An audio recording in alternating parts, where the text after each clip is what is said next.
Europe getting into lockstep, trying to put diplomacy back into line after a major mishap between the president of a superpower and a president at war. This leader wants to be the bridge between Europe and America. Prime Minister, can you get peace back on track, sir? Flanked by France. Can you work it out today, sir? Trying to keep old alliances like NATO intact. NATO allies need to step up defence spend, sir, don't they? All here for this man. President Zelensky, can you make it up with Donald Trump, sir? Whose country they are trying to save. Will you apologise for the sake of peace, sir? Not just for the sake of Ukraine, but for the security of the rest of Europe too. 18 leaders turned up to Lancaster House, all here to thrash out how to protect peace in Europe as the once steadfast support of their old ally, the US, now less secure. We're gathered here today because this is a once-in-a-generation moment for the security of Europe, and we all need to stay there. Getting a good outcome for Ukraine is not just a matter of right and wrong. It's vital for the security of every nation here and many others too. Ukraine the frontier, but their war with Moscow part of a wider Russian threat.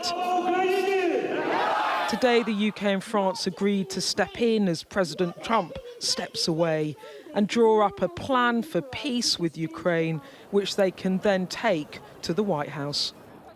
After over 2 hours of talks, progress made. What message would you like to give to America after today's meeting? We are ready, together with you, to defend democracy. It was a very good meeting because what you see is European countries stepping up. First of all, to make sure that Ukraine has got what it needs to stay in the fight. And then the PM to the podium.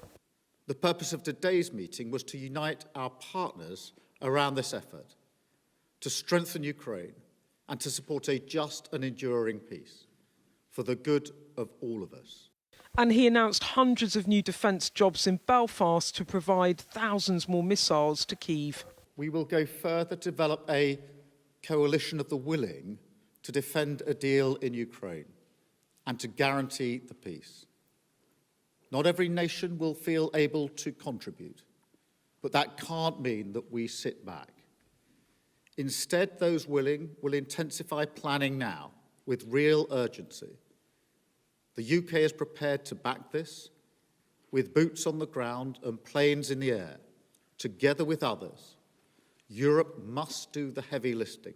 Given that the US has become an unreliable ally, did you as European leaders discuss the prospect of actually going it alone and actually what the reality of a US pulling out of this, all of this would mean? I do not accept that the US is an unreliable ally.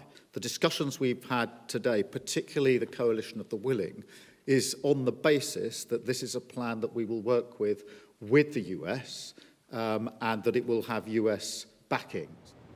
As old alliances begin to fracture, NATO and European partners came together today in a show of strength. There was the symbolism of leaders standing shoulder to shoulder with President Zelensky, but there was real substance too. The Prime Minister talking about a coalition of the willing prepared to put boots on the ground and invest in defence spending to police the peace in Ukraine. As President Trump steps back, the Prime Minister is stepping up, becoming a broker of peace and a bridge between warring allies.